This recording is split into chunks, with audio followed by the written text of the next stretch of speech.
నమస్తే శ్రీమాత్రే నమః శ్రీ గురుభ్యో నమః. మనం ప్రతిసారి అంటే నేను చర్చించే ప్రతిసారిని యోగాల గురించి చెప్తూ ఉంటాను. ఏ సమయంలో ఏ యోగాలు పడతాయి, ఆ యోగాలు ఏ ఏ గ్రహాల ద్వారా మనకి అనుకూలిస్తాయి, ఆ గ్రహాల వల్ల ఆ యోగాల వల్ల దేశకాలమాన పరిస్థితులు ఎలా ఉంటాయి, దాంతో పాటుగా మేషాది ద్వాదశ రాశుల వారికి ఎలాంటి ఫలితాలు, మిశ్రమ ఫలితాలా, శుభ ఫలితాలా, మంచి ఫలితాలా, చెడు ఫలితాలా, ఇలాగా నేను ఎప్పుడూ మీకు మీ ముందుకు ప్రతిసారి ఒక్కొక్క యోగాన్ని తెచ్చిస్తుంటాను. అయితే ఇప్పుడు నేను మీకు అందించే ఒక బ్రహ్మాండమైన యోగము, మహారాజ యోగము, అది ఎవరిస్తున్నారు అంటే కనుక మన శని భగవానుడండి. 30 ఏళ్ల తర్వాత జూలైలో 2025 జూలై 13వ తారీఖు నుంచి శని భగవానుడు మనకి ఇబ్బంది పెట్టడమే కాదు, దానితో పాటు మనకి మహారాజ యోగాలను కూడా కలగజేస్తాడు అనమాట. అయితే ఈసారి ఈ సంవత్సరము 25లో జూలై నెలలో మనకి శని భగవానుడు ఇచ్చే అపురూపమైన మహారాజ యోగము పట్టబోతోంది. అయితే ఇది ఎక్కడ ఎలా పడుతోంది అనే వివరంలోకి వెడితే కనుక, శని తిరోగమనంలో అంటే రిట్రోగ్రేట్ అవుతున్నప్పుడు ఏర్పడే ఈ అరుదైన రాజయోగము, ఈ రాజయోగము మనకి మీన రాశిలో తిరోగమనం చెందుతున్నాడు.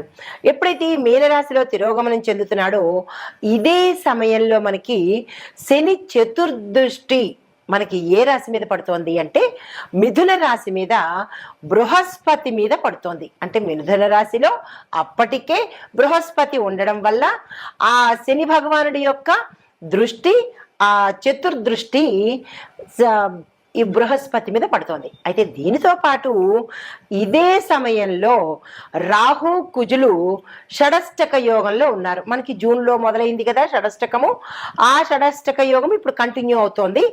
అది కూడా ఒక అరుదైన రాజయోగం అన్నమాట. అయితే ఈ శని బృహస్పతి దృష్టి యొక్క సంయోగంతో రాజయోగాత్మక పరిణామాలను ఇస్తోంది.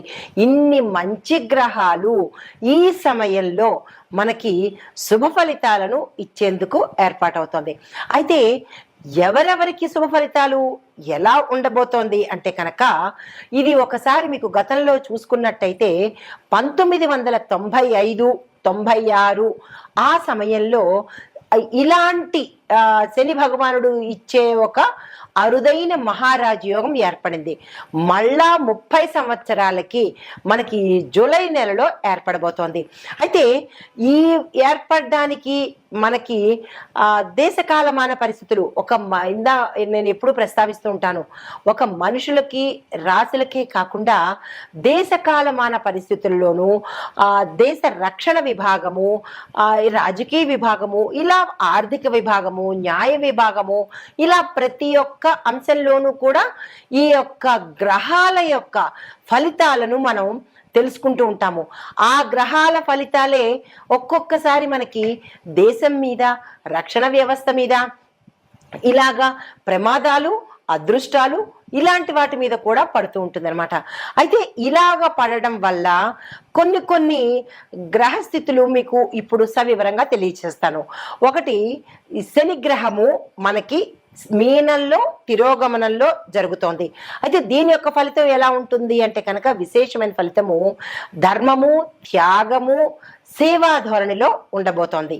తర్వాత బృహస్పతి మిథున స్థానంలో అంటే మిథునంలో ఉన్నాడు. దీనివల్ల ఏంటంటే జ్ఞానము, అంటే ప్రతి ఒక్కళ్ళకి ఇంటెలిజెన్స్, నాలెడ్జ్, జ్ఞానంతో పాటు కమ్యూనికేషను, విద్యా వ్యవస్థను వృద్ధి చేసేందుకు ఉపయోగపడుతోంది. దీంతో పాటు కుజ రాహులు అంటే రాహు కుజ గ్రహాలు షడష్టకంలో కర్కాటక కుంభంలో ఉన్నారనమాట. అయితే వీరిచ్చే ఫలితాలు ఎలా ఉంటున్నాయి అంటే కనుక ఆందోళనగాను, తర్వాత అస్థిరత్వంగాను ఉండబోతోంది. అంటే వీరి యొక్క ఫలితాలు ఒక్కొక్క దానికి ఒక్కొక్కలా ఉంటాయి. అయితే మరి బుధుడు, సూర్యుడు ఏమిస్తున్నారు అంటే కనుక, మిథునంలో ఈ బుధ సూర్యుడు మిథునంలో మనకి జూన్ 15 నుంచి స్థానాలు మారారు. అయితే ఈ మారడం వల్ల రాజకీయంలో ఎక్కువగా కొంత జోక్యం కలగజేసుకోవడము, రాజకీయంలో ఒక స్థిరత్వం లేకపోవడము, ఇలాంటివన్నీ గోచరిస్తున్నాయి. ఇది గ్రహాల యొక్క స్థిరత, వాటి ఇచ్చే విశేషము. అయితే మరి దేశకాల సామాజిక పరిస్థితుల గురించి ఎలా ఉండబోతున్నాయి అంటే కనుక, ముందుగా రాజకీయ మార్పులు ఎలా ఉండబోతున్నాయి చూద్దాము. అయితే ఇవి పంచాంగ పరంగా చెప్పేవే, తర్వాత పంచాంగ శాస్త్రం, జ్యోతిష శాస్త్ర పరంగా చెప్పేవే తప్ప ఏదో ఊహించి కల్పించినవి మాత్రము కాదు, గమనించగలిగినది. అయితే రాజకీయ పరంగా పెద్ద పెద్ద స్థాయిలో పార్టీల్లో మార్పులు వస్తాయి, నాయకత్వాలలో కూడా మార్పులు చోటు చేసుకునే అవకాశాలు కనబడుతున్నాయి. దీంతో పాటు కొన్ని రాష్ట్రాల్లో అన్ఎక్స్పెక్టెడ్ రిజిగ్నేషన్స్ కానీ, ఎలియన్సెస్ అంటే కొన్ని అనుకోని పరిస్థితులు కానీ తల ఎత్తే అవకాశాలు కనబడుతున్నాయి. తర్వాత నూతన రాజకీయ యజ్ఞము మళ్ళా తిరిగి మొదలయ్యే అవకాశం కనబడుతోంది. యువ నాయకులకు ఇది చాలా చక్కని సమయము. ఎవరైనా కొత్తగా పార్టీల్లోకి రావాలన్నా, రాజకీయ రంగంలోకి రావాలన్నా ఇది మంచి సమయము. ఆ దిశగా ప్రయత్నాలు చేసుకోండి. అయితే కొన్ని పాత రాజకీయ పార్టీల్లో కొంత అస్థిరత ఏర్పడే అవకాశం కనబడుతోంది. అయితే ఇంకా ఆర్థిక రంగం చూసినట్టయితే ఎలా ఉంటుందంటే, దేశ ధన మూలకంగా కొంచెం మెరుగుదల కనబడుతోంది. ముఖ్యంగా రిటైల్ రంగంలోనూ, రియల్టీ అంటే రియల్ ఎస్టేట్ రంగంలోనూ, ఇన్ఫ్రాస్ట్రక్చర్ రంగాలలో కొంత మార్పులు జరగబోతున్నాయి. తర్వాత bit coin, crypto, digital currency విషయాలలో గట్టి నిర్ణయాలు, విధానాలు అమలుపరిచేటట్టుగా గోచరిస్తోంది. అయితే రూపాయి విలువ స్థిరంగా ఉంటే సరిపోతుంది. విదేశ పెట్టుబడులకు ఆకర్షితం అయ్యేటట్టుగా మనకి రూపాయి విలువ ఉండబోతోంది. అయితే చమురు ధరలు, ఇంకొక అంశం ఏంటంటే, చమురు ధరలు తగ్గినప్పటికీ లోకల్గా ట్యాక్స్ విషయాలలో ప్రజల మీద భారం పడే అవకాశం కనబడుతోంది. ఇది ఆర్థిక పరంగా. అయితే మరి న్యాయ వ్యవస్థ పరంగా చూసుకున్నట్టయితే ఎలా ఉండబోతోంది అంటే కనుక, కొన్ని పెండింగ్ రాజకీయ కేసులు వేగవంతంగా ముందుకు నడిచేటట్టుగా గోచరిస్తోంది. అత్యున్నత న్యాయస్థానాలలో ముఖ్యమైన తీర్పులు వెలువడే అవకాశాలు కూడా కనబడుతున్నాయి. అయితే న్యాయ రంగంలో డిజిటలైజేషన్ కూడా అయ్యేందుకు అవకాశాలు గోచరిస్తున్నాయి.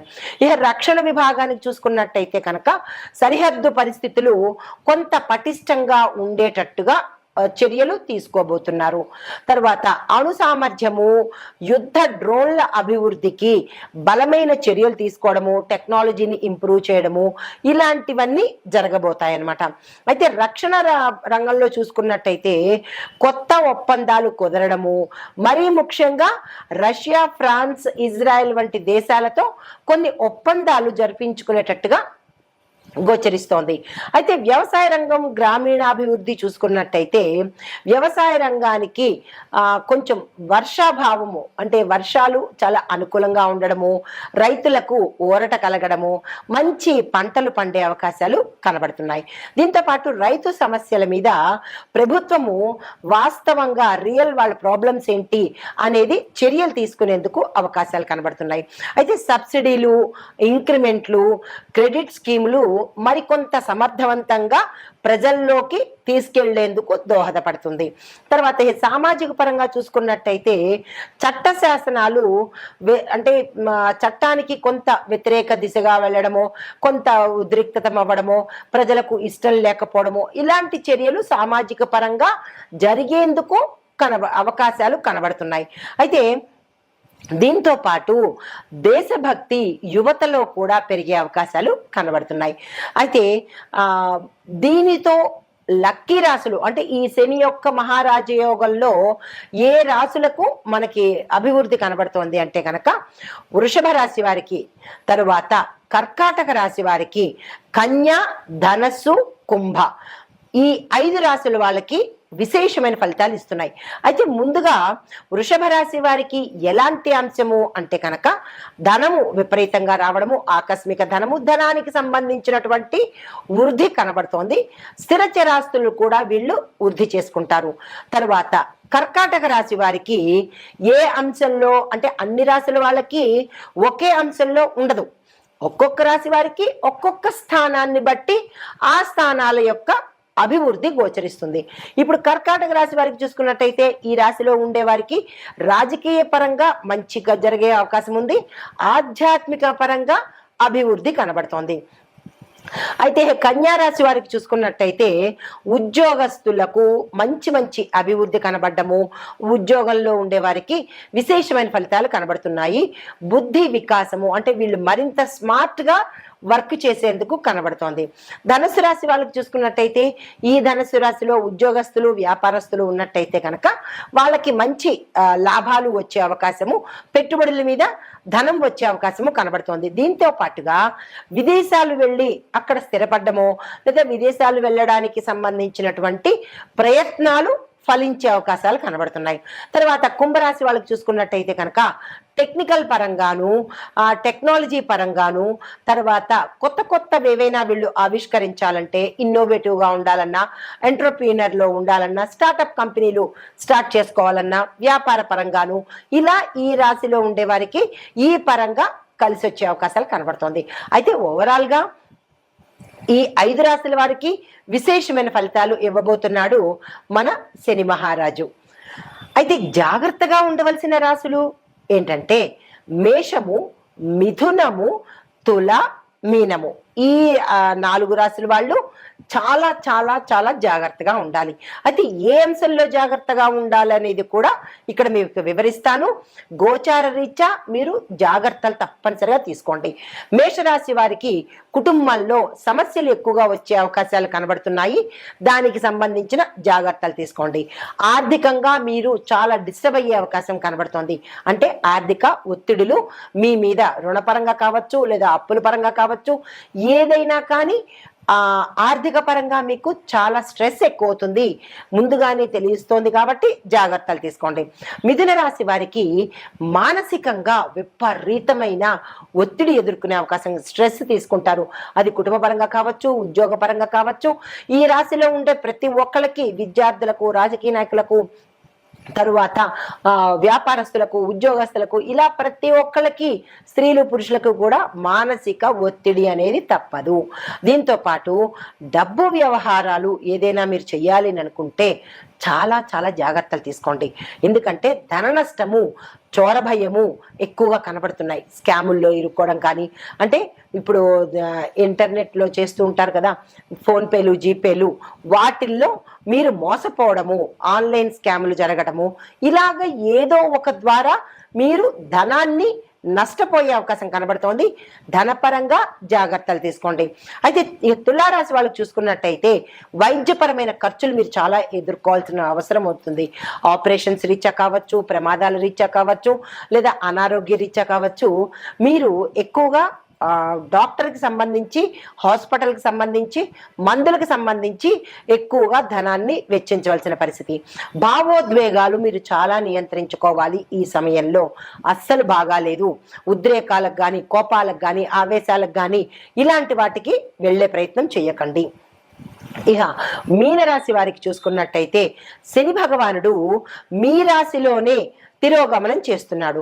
ఎప్పుడైతే మీ రాశిలోనే తిరోగమనం చేస్తున్నాడు అంటే కనుక మీరు విమర్శలకు గురయ్యే అవకాశం కనబడుతోంది. అది మీ ఉన్న స్థానంలో కావచ్చు, లేదా సంఘంలో కావచ్చు, మీ ఇంట్లో కావచ్చు, మీ స్నేహితుల్లో కావచ్చు, ఎక్కడ ఉన్నా మీరు విమర్శలకు ప్రథమ స్థానం తీసుకునేవారు అవుతారు. చాలా జాగ్రత్తగా ఉండండి. అయితే కోల్పోయిన అవకాశాలు ఏవైనా ఉంటే కనుక అవి తిరిగి మళ్ళా మీ దగ్గరికి వచ్చే అవకాశం కనబడుతోంది. వాటిని అందుకునే ప్రయత్నం చేయండి. అయితే లాభపడే రాశులు చెప్పాను. ఇప్పుడు జాగ్రత్తగా ఉండవలసిన రాశులను కూడా, ఏ అంశంలో జాగ్రత్తగా ఉండాలో కూడా మీకు సవివరంగా తెలియచేశాను. అయితే పరిహారాలు, సూచనలు ఏం తీసుకోవాలి అనేది చివరలో చెప్తాను. అయితే శని భగవానుడు 30 ఏళ్ల తర్వాత 2025లో తిరోగమనం జరుగుతోంది. మీనరాశిలో శని భగవానుడు తిరోగమనంతో పాటు బృహస్పతి మిథునంలో 3వ స్థానంలో సంచారం చేస్తున్నాడు. అయితే ఈ యొక్క ఫలితాలు మేషాది ద్వాదశ రాశుల వారికి ఒక్కొక్క రాశి వారికి ఎలా ఉండబోతోంది అనే అంశంలో తదుపరి రాశి కన్యా రాశి. ఈ రాశి వారి యొక్క గ్రహస్థితి శని భగవానుడు 7వ స్థానంలో సంచారం చేస్తున్నాడు, బృహస్పతి 10వ స్థానంలో సంచారం చేస్తున్నారు. ఈ సంచార ఫలితాలు విద్యార్థులకు ఎలా ఉండబోతోందంటే ఉద్యోగ పరీక్షల్లో అంటే క్యాంపస్ ఇంటర్వ్యూస్లో మీరు సెలెక్ట్ అయ్యే స్థితి కరెక్ట్గా కనబడుతోంది. ఎవరైనా క్యాంపస్ ఇంటర్వ్యూస్కి కానీ వెళ్ళాలన్నా, లేదంటే ఉద్యోగాలకు సంబంధించినటువంటి ఉద్యోగాలకు ఇంటర్వ్యూస్కు వెళ్ళాలన్నా కానీ ఈ సమయం చాలా కరెక్ట్ సమయము. సక్సెస్తోనే మీరు తిరిగి వస్తారు. ఉద్యోగస్తులకు చూసుకున్నట్టయితే కనుక విదేశ ఉద్యోగాలు మీకు వచ్చే అవకాశం కనబడుతోంది. ఆ ప్రయత్నాలు చేసుకోండి. దీంతో పాటు మీరు ఇప్పుడే అంటే ఇప్పుడు ఉద్యోగం చేస్తున్న వాళ్ళల్లో టెంపరీ బేసిస్ మీద ఎవరైనా చేస్తున్నట్టయితే కనుక గవర్నమెంట్లో కావచ్చు, ప్రైవేట్లో కావచ్చు, స్థిరము కలిగేటట్టుగా అంటే పర్మనెంట్ అయ్యేటట్టుగా కనబడుతోంది. ఆరోగ్యం పట్ల చూసినట్టయితే నరాలకు సంబంధించినటువంటి ఇబ్బందులు కానీ ప్రమాదాలు కానీ గోచరిస్తున్నాయి. తక్షణమే డాక్టర్ దగ్గరికి వెళ్ళే ప్రయత్నం చేసుకోండి. ఆర్థికంగా చూసినట్టయితే కనుక పెట్టుబడులకు ఇది చాలా అనువైన కాలము. అంటే చిన్న చిన్న పొదుపు మొత్తాలు చేసుకుంటారో, లేదా ఇన్వెస్ట్మెంట్స్ పెద్ద పెద్దగా చేస్తారో, బంగారం మీద కానీ భూమి మీద కానీ, ఇలా మీరు ఏదైతే పెట్టుబడులు పెట్టాలనుకుంటున్నారో ఆ పరంగా ఇది చాలా సక్సెస్ కలిగేటట్టుగాను లాభాలు వచ్చేటట్టుగాను కనబడుతోంది. ఆ ప్రయత్నాలు చేసుకోండి. అయితే కుటుంబపరంగా చూసుకున్నట్టయితే వివాహం కోసం ఎవరైతే ప్రయత్నాలు చేస్తున్నారో వారికి వివాహ యోగం కనబడుతోంది. భాగస్వామ్యానికి ఇది శుభ సమయము. అంటే వ్యాపార పరంగా ఎవరైనా పార్ట్నర్షిప్ చేసుకోవాలన్నా, ఒప్పందాలు చేసుకోవాలన్నా ఈ సమయం చాలా చక్కని సమయము. ఆ దిశగా ప్రయత్నం చేసుకోండి. ఈ రాజకీయ పరంగా చూసుకున్నట్టయితే కనుక నూతన నాయకత్వము యువతకు ప్రాధాన్యత ఏర్పడే అవకాశాలు ఇక్కడ ఎక్కువగా కనిపిస్తున్నాయి. అయితే పరిహారంగా ఏం చేయొచ్చు అంటే కనుక దంపతులు ఏ పూజ మీరు చేసుకున్నా సోలోగా కాకుండా దంపత్ సమేతంగా ఆలయాల్లో కావచ్చు, మీ ఇంట్లో కావచ్చు, మీ సమస్యలకు సంబంధించి భార్యాభర్తలు ఇద్దరూ కలిసి కూర్చుని కనుక చేసినట్టయితే మీ యొక్క సమస్యలు తీరే అవకాశము గోచార రీత్యా కనబడుతోంది. నమస్తే. అయితే ఇప్పుడు ఈ మేషాది ద్వాదశ రాశుల వారికి ఈ శని తిరోగమనంలో మీరు ఏం చేసుకోవాలి, మీ యొక్క బాధలకు ఎట్లాంటి మంత్రం చదువుకోవాలి అనేది తదుపరి రాశి కన్యా రాశి. ఈ రాశి వారికి ప్రత్యేకమైన మంత్రాన్ని ఇస్తున్నాను. అదేంటంటే ఓం బృహస్పతియే నమః. ఈ మంత్రాన్ని 108 సార్లు తప్పనిసరిగా చదువుకోండి. ఈ మంత్రం చదవడం వల్ల వచ్చే లాభాలు ఉద్యోగ వృద్ధి, జ్ఞానశక్తి, జ్ఞాపక శక్తి, కుటుంబ శాంతి ఇవి మీకు వస్తాయి. నమస్తే. మీ ఇష్టము. ఇప్పుడు జప విధానము, ఇందాక నేను మంత్రాలు చెప్పాను కదా, ఆ మంత్రాలు ఎలా చదవాలి అనేది కూడా చెప్తాను. సంతృప్తికరంగా మీరు చదువుకునే ప్రయత్నం చేసుకోండి. తద్వారా లాభాలు పొందాలని ఆశిస్తూ మీకోసం అయితే ప్రతిరోజు ఆదివారం రోజు బృహస్పతి కోసము అంటే గురువు కోసం చేయవలసిన రోజు ఆదివారము, శని భగవానుడి కోసం చేసే మంత్రము శనివారం రోజు చేసుకోండి. 2వ నియమము 108 సార్లు జపించడం ఉత్తమము. అయితే మాల ద్వారా కానీ లేదా ధ్యానం ద్వారా కానీ మంత్ర జపం చేసుకోవాలి. ఎలా పడితే అలాగా, ఎక్కడ పడితే అక్కడ కాదు, చాలా నిష్ఠతో చేసుకోండి. 3వ నియమము నల్ల వస్త్రధారణ, బ్లాక్ కలర్ వేసుకొని శనివారం రోజు శని భగవానుడికి పసుపు రంగు వస్త్రధారణ చేసుకొని గురువారం రోజు గురువుకి చేసినట్టయితే కనుక శుభప్రదము. నమస్తే.